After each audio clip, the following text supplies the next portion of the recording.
Many modern players have had their dreams shattered, not being able to qualify through their RCs or their RCQs to be able to go about their competitive dreams because of the One Ring. Now, we know that likely on December 16, 2024, with the end of the modern RCQ season this year, we will probably see a ban or a change of the format and likely a ban of the One Ring. And we see that with the dropping prices of that card. Still legal in Legacy right now, with the power of mono red being a central piece in that deck as a 4 of, but when it comes to modern, it is everywhere. And in the modern format, a lot of people have had to make adjustments to play against the One Ring or against the decks that are playing the One Ring. And with that, the metagame has actually developed into a really interesting point, and a lot of people see it as rather degenerate. I see it as kind of solved. And so with the metagame being solved, you can actually make good concerted decisions as to how to fight it. You can make decisions about trying to beat energy. You can try and make decisions about beating the decks that beat energy, maybe the frog decks and the combo decks.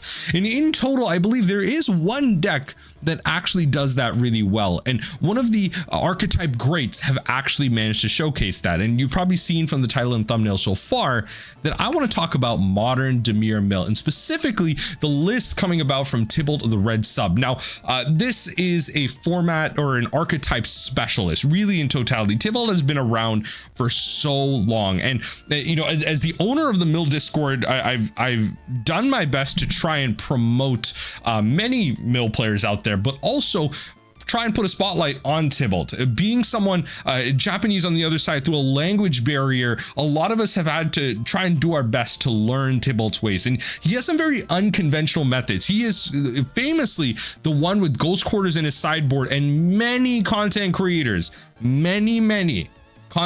have picked up his list and did not know how to play it, because he is actually the type of person to board up to 62, 64 cards post board and win modern challenges with kind of decision making like that. So a format specialist and an archetype specialist that has won 2 modern challenges this week. That's right. We have the modern challenges on November 10th, as well as the modern challenge on November 17th. Tibalt of the Red Sub taking it with this same list. And in many ways, I wanted to highlight in this video why modern Mill is actually so well placed in metagames like this, why it actually is able to attack a world full of the One Ring and a solved metagame, and again, why it is so. Why does modern Mill get to take that piece of the pie? What is the secret that this deck has, and why do I love to champion it all together? And maybe go over some of the weaknesses as well, because a deck is not without its downsides, and it's important to highlight where it might fall short if you decide to maybe pick it up over the next month, or if you decide to, you know, play it and fall in love with it, why you might want to continue to do so even after the bans. So, you know, going through this list, I would say relatively speaking, it is pretty standard. There's a lot of common pieces here, but there are some interesting ones. Specifically, you know, I'm going to highlight these later. But you have lands like Mikikoro, you have like Shelldock Isle, which again, I would consider pretty non-standard. Shelldock is still pretty 50-50 in many people's minds, as in some people play it, some people don't. It ends up being personal preference. We do have like a One of Jace the Perfect in mind, only one glimpse. We have a Murderous Cut. Like, we're going to go through why all of this is so important. Overall, I want to highlight why Modern Mill is really good to start things off. Firstly, let's give a promo and a shout out to Tibalt here. So a Japanese Modern Mill, they call it LO in Japan. So I believe it's like library out or something like that, which is actually kind of funny in terms of like how it's directly translated. Super badass if you ask me. But this is their Twitter. It's going to be linked down below, and I highly recommend checking out their channel. Now, they don't have any voiceover in these videos, but as you can tell, even as they're recording this video 2 hours ago, they posted one of their videos beating Dimir Frog. Now, Dimir Frog, definitely one of our worst matchups. So these are the type of videos that I'm really interested in. I don't watch too many of Tibalt's videos, but that's because of my own freaking concentration issues. But videos like this, I've actually added to my watch later, because I'm really interested in the bad matchups like this, because matchups like Dredge and Blue Belcher, like, I get it. I can understand how those matchups work, which is what I'll highlight in a second. But matchups like this, the ones that are a little bit harder, no voiceover, just gameplay. So if you're able to kind of pay attention and look at what the lines are once you understand the deck, these videos are actually really informative, and they also are all up on the Mill Discord. If you wanted to get with the great community of folks that love to discuss one of the single best archetypes in Modern that has existed, I would say, since 2010, over 14 years, ever since maybe the Wedge from the Mana Source's first video highlighting Modern Mill. That was the video that got me into Modern Mill. Ever since that video, I think a lot of people have exploded in terms of their like for the archetype itself. But if you look at the Modern metagame itself, there's a couple things you need to contend with, right? So there's the energy decks, no doubt. There is Dimir Frog. This is in and of itself its own archetype, simply behind Psychic Frog. It's not about Reanimate, Abhorrent Oculus, or Murktide Regent necessarily. It really is Psychic Frog. The card is that good. For the many of you legacy players, you will understand also why, but there's like, it's not exactly one for one as to why. You guys have Force of Will, but in Modern you do have Force of Negation and still some synergies with Murktide Regent. Otherwise, you have the combo decks. Belcher, Grinding Station seem to be at the top right now. Ruby Storm, always there, tends to be more so a challenge level decks. There are a lot of clicking. There is a lot of clicking to do, but the Storm Specialists will outstorm you a lot of the time. And you do have a little bit of aggro in some of the kind of format staples. So you have the Domain Zoo, you have some control, and the Titan. Through the Breach and Eldrazi, it can be kind of seen as like those ramp packages. This is more Eldrazi centric. Eldrazi Tron being more colorless. You have Living End, Goryo's Vengeance as more kind of combo decks. Jeskai Energy as another kind of version of Mardu Energy there. But again, that is where the metagame kind of plays itself out. It's a little bit of ramp, combo, energy, tempo, some classics, and also you know, Frogtide in itself with the One Ring being that piece de resistance to many of these strategies. So honestly, it may seem like a lot, but there are some concerted pods that you can attack at, especially if you look at some of the format staples. There's a lot of energy to be dealt with here. The One Ring being in almost 60% of decks. If this number ever reaches 6-0, oh Lord. I mean, Consigned Memory just being one of the better cards, because Consigned Memory, it's not just about, like, Consigned Memory isn't just about countering the One Ring, right? Consigned Memory can also counter your own One Ring's trigger. So if you're going to untap and die to that trigger based on losing the amount of life, you can counter that with Consigned Memory. If you wanted your Flage to stay and you needed a 6/6 threat out like on turn 4 or something, and you need to do this on turn 4 as early because you need the mana, but you can play Flage and you can counter the sacrifice trigger on it, and then you get the One Ring. Yes, you know, you then obviously have it open up to a ton of removal, a ton of interaction. You're obviously using so many cards to get something like that out there, but you know, Stifle Knot is good enough in Legacy, but I mean, Stifle Knot is playing a massive colorless creature, so that's something completely different. Regardless, you have a lot of things here that have to do with energy. So how does the Modern Mill deck circumvent the big bad of the format? Well, the One Ring itself, what it wants to do is it gives you protection as the person who cast it, and then also it provides some card draw. So great. Card draw translates to less cards in deck. At the end of the day, that's what it is, right? So if an opponent uses the One Ring, they draw 1 card out of deck. Great. Then they untap, they'll probably use it again. That's 3 cards out of deck. Sure. Then if they use it one more time, that's 3 more cards out of deck. That's 6 cards in total out of the deck. That's like 2 crab triggers right there. And so the protection is going to be the hardest part that we have to worry about. Yes, they have more resources to them, but they also have to be generally cast. These aren't decks that can play things out for free. And so if you're playing the One Ring out on curve, the next turn, if you play land and then start playing spells, you only have 5 mana to cast so many cards that you drew. So you have to worry about the protection.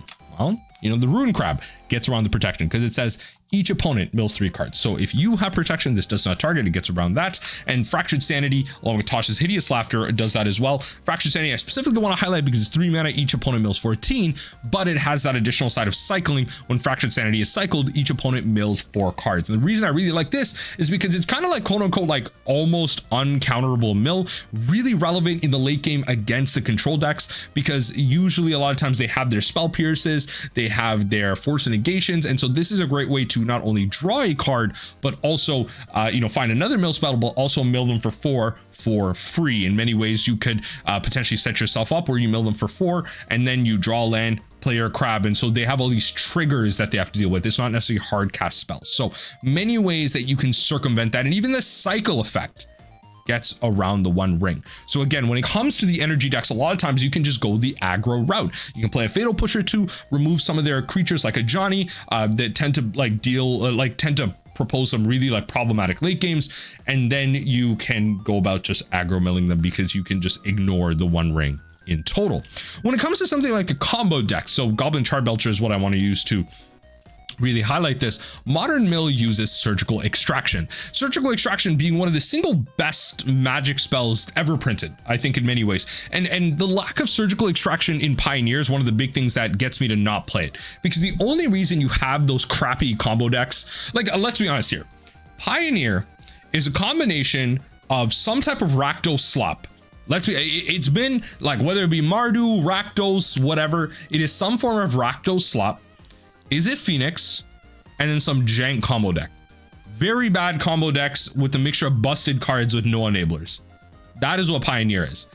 All of that could be solved with Surgical Extraction, right? So, you know, Surgical Extraction is one of the single best cards in only Modern Mill. One of the best cards in Legacy in terms of graveyard hate, but that's because the axis of graveyard hate and combos require more use of the graveyard, which is why Surgical Extraction is just more popular there. But in Modern Mill, it gives you that unique access of when you mill your opponent's cards, it's like you get to see an extension of their hand. It's kind of like a Thoughtseize plus if you're able to get cards into their hand. So this is why if you get a Charbelcher milled out, you could just Surgical the Charbelcher and then their combo dies. In game ones, you can Surgical Living End and then the combo dies. And when it comes to something like the Storm decks, it can be a little bit tougher because they tend to have some amount of win conditions mainboard and sideboard. That's why they're playing Wish. And so that deck can be a little bit harder to tackle. You tend to need like some combination of like 2, sometimes even 3 surgicals out of the main board before you're able to rush them out. But generally speaking, in the game 1 scenario, you generally want to just exile Past in Flames, and then you should be able to get there.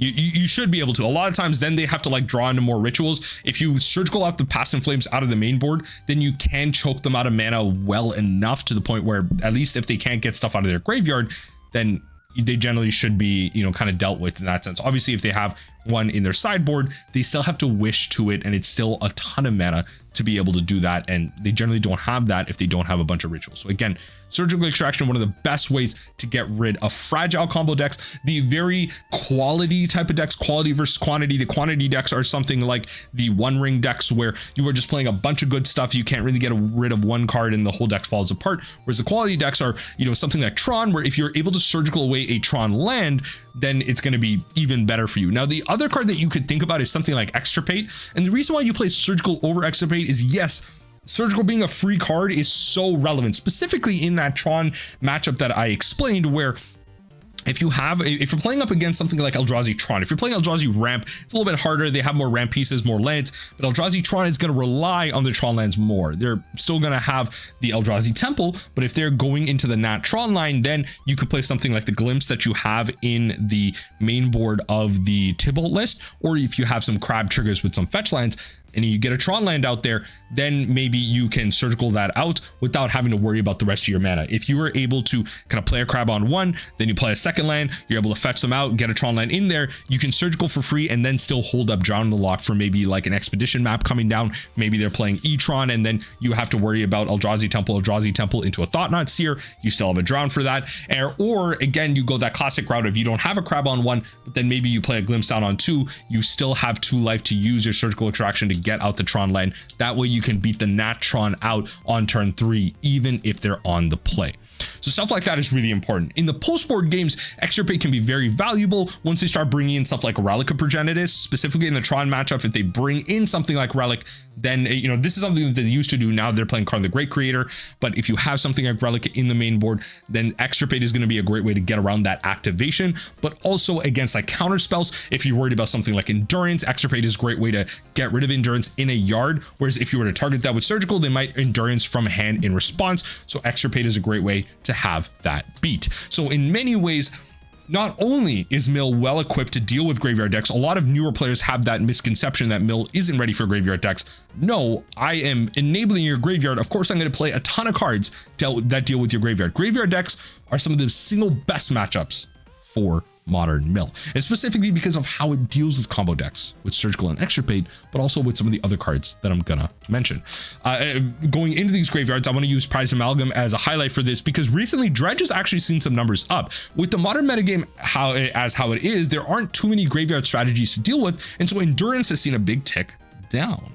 And so if decks are going to be playing the One Ring, if decks are going to be playing Orcish Bowmasters to tackle the One Ring and worry about other decks drawing, they're not worried about graveyard decks, then Dredge decks are actually not that bad. We've seen it a couple of times in videos on this channel playing some other decks, but also it's seeing a tick up. And with that, we have cards like Crypt Incursion, which is really great, not only against the graveyard decks, but against the aggressive end of things. So against something like the Mardu decks or even the Boros Energy decks, they do have enough creatures where one Crypt Incursion, which is what Tibalt is playing in their main board, can be enough to just draw into gain 3 life for each creature exiled out of target player's library, or their graveyard. And you can target yourself. There is a world where you start milling yourself or your opponent starts dealing with all your crabs, can gain a little bit of life and give yourself some headway, maybe a turn or two, and that's all you need to win the game. But Crypt Incursion is lights out against something like Dredge. It's lights out against something like any creature-based strategy. Honestly, if you get this up against Yawgmoth, it can feel pretty good.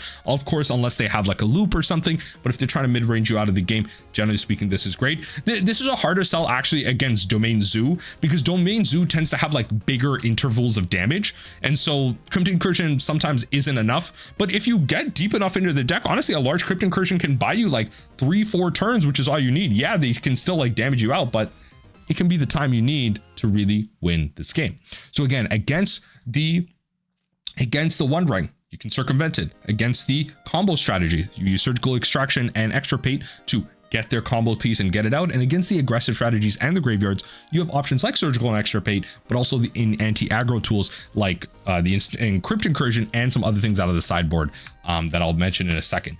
Now, specifically against the Tron decks, I want to bring up Sowing Myco Spawn because of well, I mean, it's one of the more recent additions from Modern Horizons 3 that just does so much. Now, when you cast a spell, you search your library for a land card and you put it out. So it's a ram spell at 4.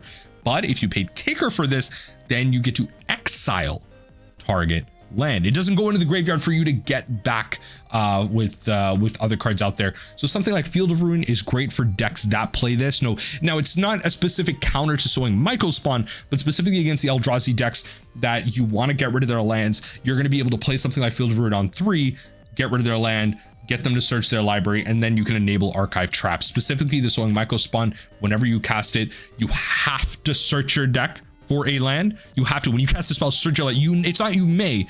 You have to search your spell. So you always want to highlight cards in the metagame that are doing really well, that force your opponent to search their decks, because then you want to be able to cast your Archive Traps for free.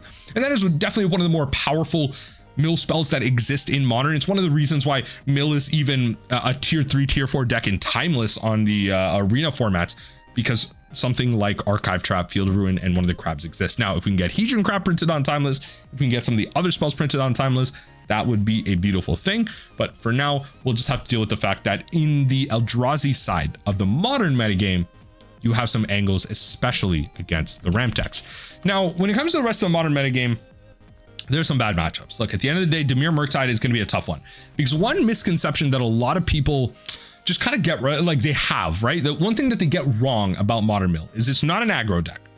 Modern Mill is a mid-range deck through and through, right? It is a mid-range deck, and it is a mid-range deck in the sense that it plays out these 1-for-1 threats that don't 1-for-1 on the axes that you want. At the end of the day, Modern Mill is playing at a disadvantage. It tries to circumvent some of the old adages of what you would think a modern game is supposed to play out like, what do you think a Magic game is supposed to play out like. And in many ways, the tempo strategies and the mid-range decks, because of that, have historically always been bad matchups for Mill. The Jund decks, the blue tempo decks like Isn't Murktide, now Dimir Murktide, these have all been bad matchups for Mill because they can 1-for-1 you much better. Thoughtseize is Modern Mill's like worst enemy, and it's also probably why I hate Thoughtseize. Again, every time I hate Thoughtseize, the Twitter finger losers just get in my comments and be like, oh, of course the Modern Mill player hates Thoughtseize. Get banned, okay? Like, I'm allowed to hate a card, okay? I'm not asking for Thoughtseize to get banned.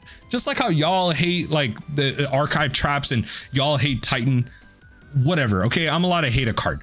When it comes to something like these tempo decks, because they're able to have bigger threats like their Tarmogoyfs, because they're able to use the resources that I'm giving them in Dimir Murktide, you know, Murktide region, using the cards in graveyard that I'm milling out, and then Psychic Frog ultimately then taking advantage of things that I'm not interacting with. They have cards in hand. I'm generally not countering out or playing out too many threats, so they're not usually playing out too many spells to interact with my board. I'm milling them away, and so they're able to reanimate their abhorrent oculuses, and so I'm feeding into a lot of their value, especially when it came to the era of like Jund, where, you know, in the more modern recent versions of Jund, you have the Tarmogoyfs, which I'm obviously enabling. You have more graveyard synergies in Croxas, which is just an amazing threat against mill, and then also you have like Dragon's Rage Channeler, which pretty much is always a 1-mana 3/3 with flying when you're, you know, we're playing against it. So there's so many things that the mid-range decks are able to do against mill. So in the modern metagames where mid-range is not at the top, mill can do pretty well. In this case, there is a mid-range deck at the top.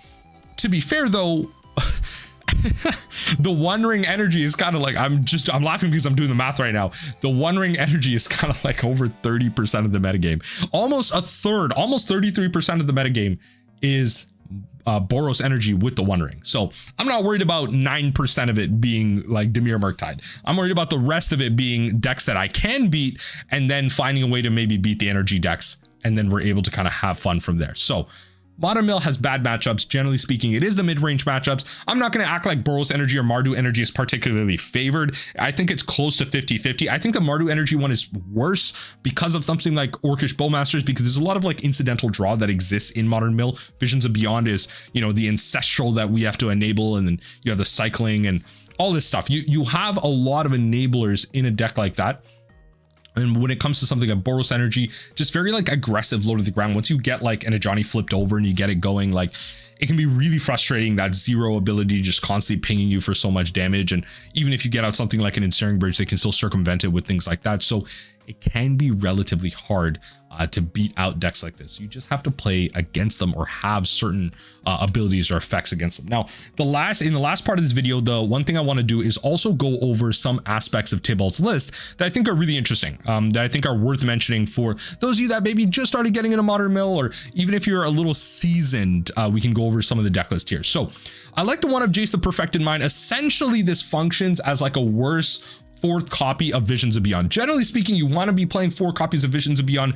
There has been arguments to go to 3 because 3 tends to be enough, but it is a card that you generally do want to see a lot. It has been shifting downwards to 3, especially with like the on-off use of Tasha's Hideous Laughter. Tasha's Hideous Laughter obviously exiles. There is on average like higher CMCs in this metagame right now. If Belcher is going to be at the top, Murktide's going to be at the top, heck, even if Mardu Energy is going to be at the top, then something like Tasha's Hideous Laughter is like a pretty hard selling point for me, but it seems like it worked out. And I mean, again, it's another card that gets around the One Ring. That is the power of it. It says each opponent. So if you need to get around the One Ring, Tasha's Hideous Laughter is going to be good for that. Jace the Perfected Mind, just going back to that again, can be also not only just a bad version of Visions of Beyond with its -2, target player mills 3. So if they're at 17 cards, 17 cards is something like 1 Archive Trap, 1 Crab Trigger, and your opponent fetched once.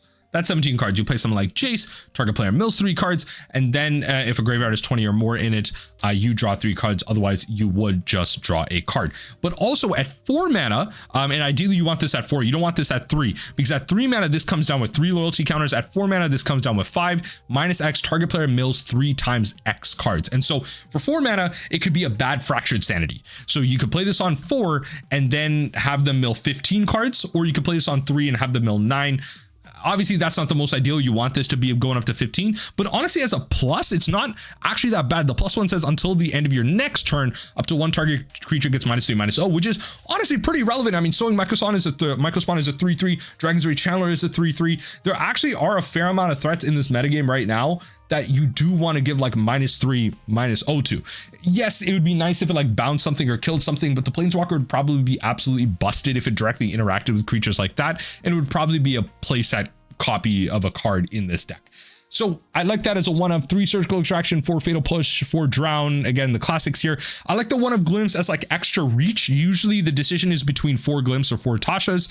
I personally like glimpse the unthinkable being like lower to the ground, but I do understand why you want to be playing 4 Tashas, and I like the 1 glimpse as extra reach. As I mentioned, the 1 of cryptic incursion as an anti-aggro tool. I think that's really nice in the main board. A lot of people have gone for 2 in the main board, 2 across the 75. I prefer 2 across the 75. I think a 1 of in the main board is definitely relevant right now, especially if you want to like randomly be able to get the dredge decks or the kind of graveyard decks that you're playing against. For fractured, for Tashas, obviously for archive trap. This is a card that will I look, the day that archive trap leaves modern mill, I'll be a cold day in hell. I don't know, they gotta, like, modern mill's got to turn into something different for you to be playing less copies of this, because the nut dream is that you open up with 4 archive traps.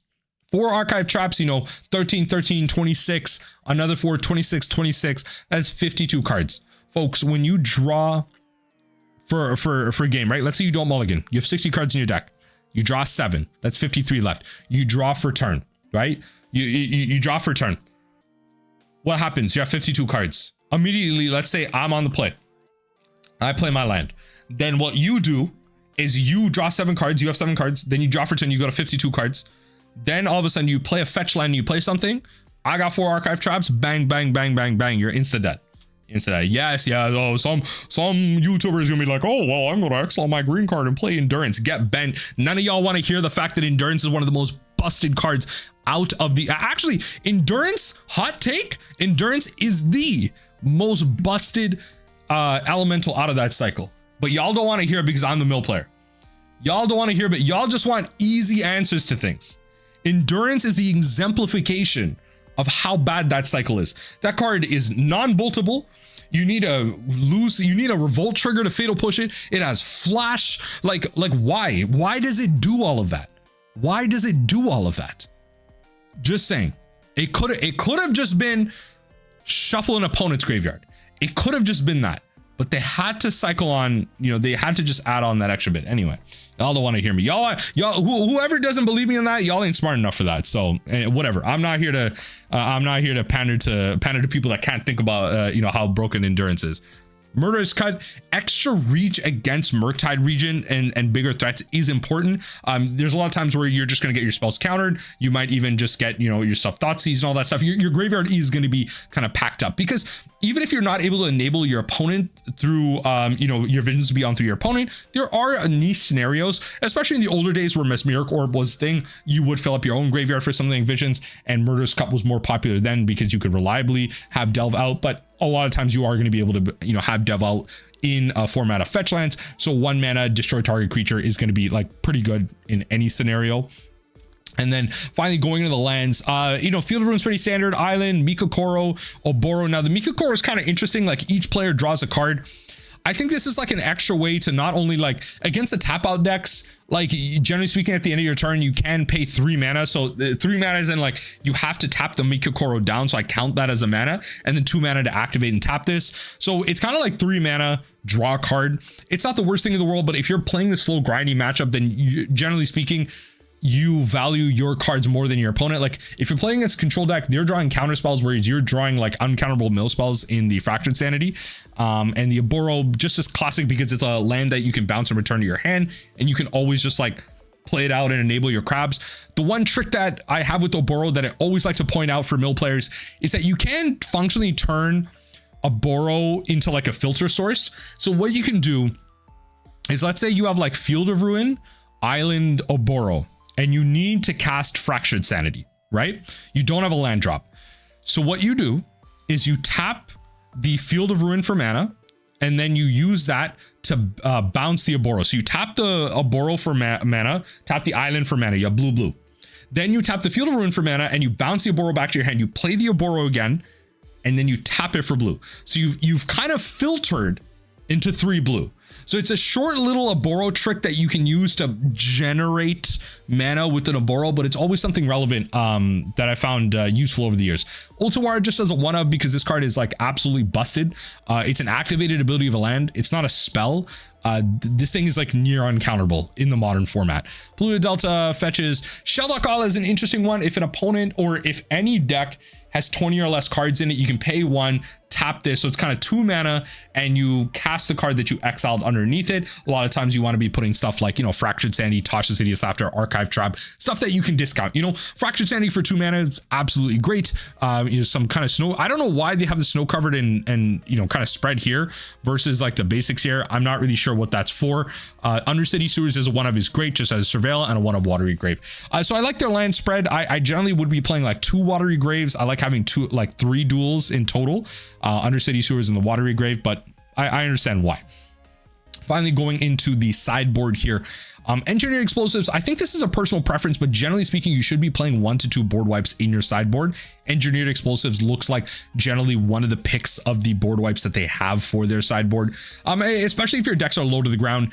Like, Engineering Explosives in this deck can get up to a max of 2, but what's nice about it against Blood Moon specifically is you can generally get up to a max of 2, and then against Blood Moon, you usually have a non-basic that you can then tap for red, get it up to 3. Engineered Explosives can deal with the Blood Moon. So it's one of the nicer things, and then especially against the Mardu energy decks, yes, you'll never be able to kind of deal with the One Ring. This thing destroys. One Ring is indestructible, so forget about that. Even if you get rid of the indestructible somehow, don't worry about any of that. You're using this to get rid of the 1 or 2 drops. Problem is, Engineering Explosive gets rid of 1. It gets rid of like the 2 drops or just the 1 drops. Generally speaking, you're probably just getting rid of the 1 drops because then you can get rid of the Ocelot Prides and like the Guide of Souls and Static Prison.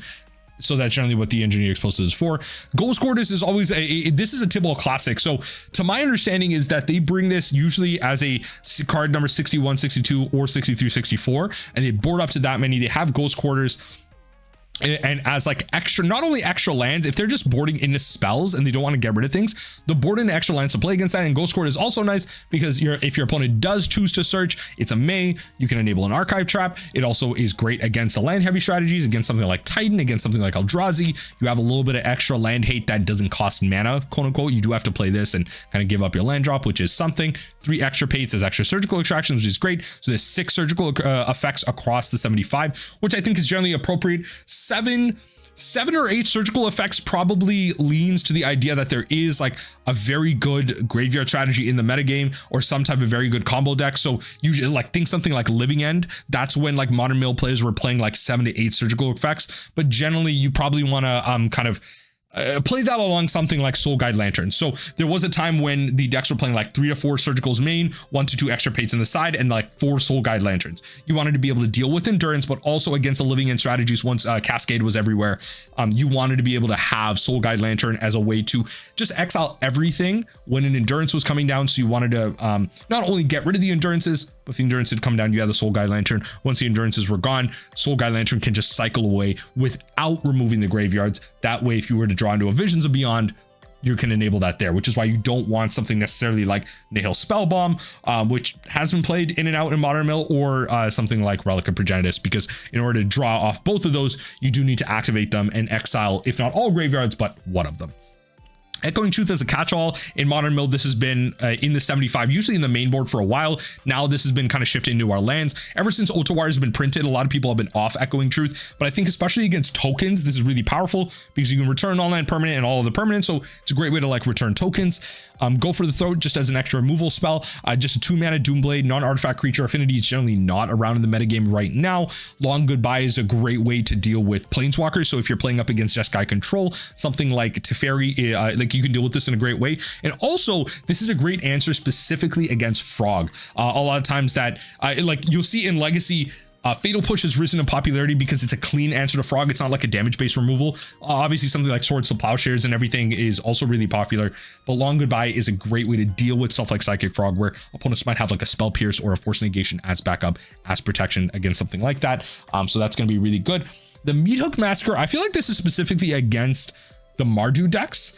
I feel like that's what this is, so that when they are like Goblin bombarding you, like Goblin bombardment to the point where like they have something like the Ajani, and they're like making more cat tokens or something like that, you can play Meatoke Massacre, get rid of their whole board, and then if later down the line they are going to start like rebuilding their board and throwing Goblin Bombardment at you, then whenever a creature dies, you're like able to kind of undo that. So I think that's what that's for. If there is another use, I would really like to hear it. I'm going to skip Ensnaring Bridge for now, leave it for last, but a Baleful Mastery, this is a cute one. I specifically skipped Cephalid Coliseum to bring up Baleful Mastery. So Baleful Mastery, you have that cute aspect. Okay, it's 4 mana instant speed, exile target creature or planeswalkers. You're not going to be able to exile the One Ring. Great. So you can also get rid of, right? You can for 2 get rid of the same targets, but then your opponent draws a card. So there's always that cute scenario where you're like, oh, you know, they have 0 cards in deck and you can pay 2 and then force them to draw a card. Great against the Necro Dominance decks. Like, okay, there is that cute aspect, but that's also why Cephalid Coliseum is more of a mainstay now. I've been saying like for a minute, if this card was legal in Modern, which it finally now is, this would be played at least as a one of in Modern Mill. You need Threshold to activate its last ability, and then the first kind of gain mana ability is a little painful. Dealing 1 damage to you for every blue is painful, but that's why it's a one of. It's not a play set. And then if you have Threshold, sacrifice Cephalid Coliseum, target player draws 3 cards and discards 3, activate only, you know, if you have Threshold. And what's nice about this is it's not only a way for you to draw 3 cards, because sometimes that's what you need. You need 2 mana, draw 3 cards. I keep calling this multiple mana because you do need to use the land, and you do sacrifice it. So it is a big cost. You tap the land and a blue, 2 mana to draw 3 cards and discard 3 cards, which could be a great way to filter out. Like if you have 1 card in hand, just draw to that 1 card that you need. Or if you have 2 cards in hand, like filter them out, like whatever it is. And then obviously it can be a little tricky in a world of Orcish Bowmaster, so you don't always want to be using this.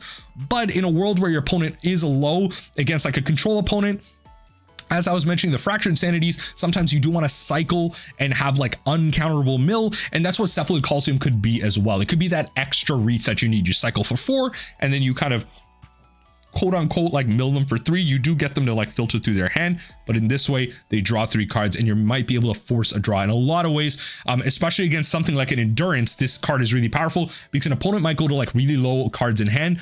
You play a Cephalid Coliseum, like, so you get them low, they don't do anything, you pass priority, and they're just going to Endurance you.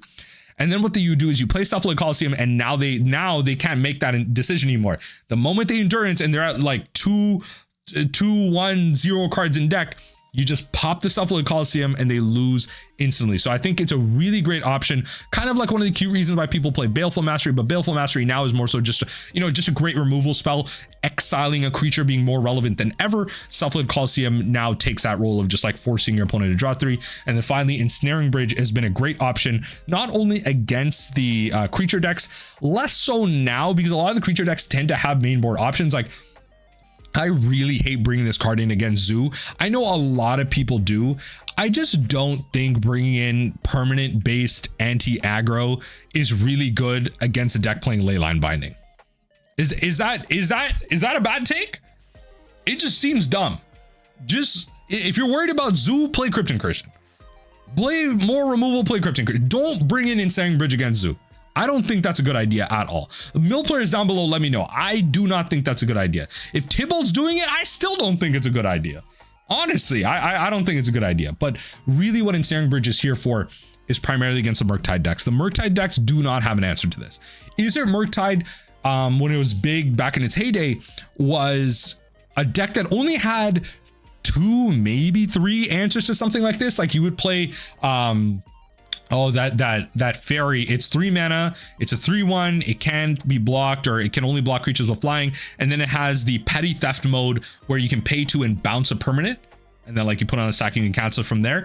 But that, and plus Otawara, maybe like 1, 2 Abrades out of the sideboard. In the main board though, it really was that and the Otawara. Those are the only answers that deck had to Ensnaring Bridge. So Ensnaring Bridge was lights out. You enabled the Dragon's Rage Channeler and then it would just be out of reach past an ensnaring bridge. You could just keep 2 cards in hand. Murktide region was way too big. The only problem you had was really Ragavan, and then past that you had you know, in the Dimir versions, Frog tends to be like pretty high, like especially later in the game. It tends to be like a 2-3 or it tends to be like a 2-3-4 power like type of creature, and then Murktide's obviously very high. Abhorrent Oculus is a 5-5. Like ensnaring bridge against types of decks like that tend to be lights out, and especially when it's blue and black, they don't have the red. It tends to be bounce based stuff. It tends to be like where is it? Oh my god, I'm gonna forget it right now. Consigned Memory, that's the card I was looking for. It tends to be like counter based stuff, but once it's resolved, they tend to not have anything. Like, yeah, you have Synced into Stupor, which is really good as like a land. This is a card that I actually really like in Modern Mill as well, just like having an extra land that tends to be a spell. But yeah, it tends to be like Synced into Stupor or counter spells. Once it's resolved, like it tends to be that ensnaring bridge is really good. But that in and itself is modern Dimir Mill. It is really well placed in the metagame right now. Obviously that's going to change in about a month, but if you wanted to have some fun, really get into a fantastic archetype that loves to take advantage of a solved metagame, I couldn't recommend Mill like anymore. And of course, if you want to see gameplay of it, I have plenty of it on the channel. If you wanted to see it from a format expert, head on to Tibalt's channel. And if you wanted to see more games of it coming down the line, you will always find it on this channel. At least 2 to 3 gameplay leagues a month on Modern Mill. I like to spread myself out. I can't get all of y'all tired on Modern Mill, but regardless, let me know what you think about the archetype. Let me know if you think Modern Mill deserves to be winning more or winning less. What are some of the other matchups and like matchups that you think are good and bad for Modern Mill? I'd love to hear it all down below. Let me know what you think in the comment section, and enjoy the rest of your week.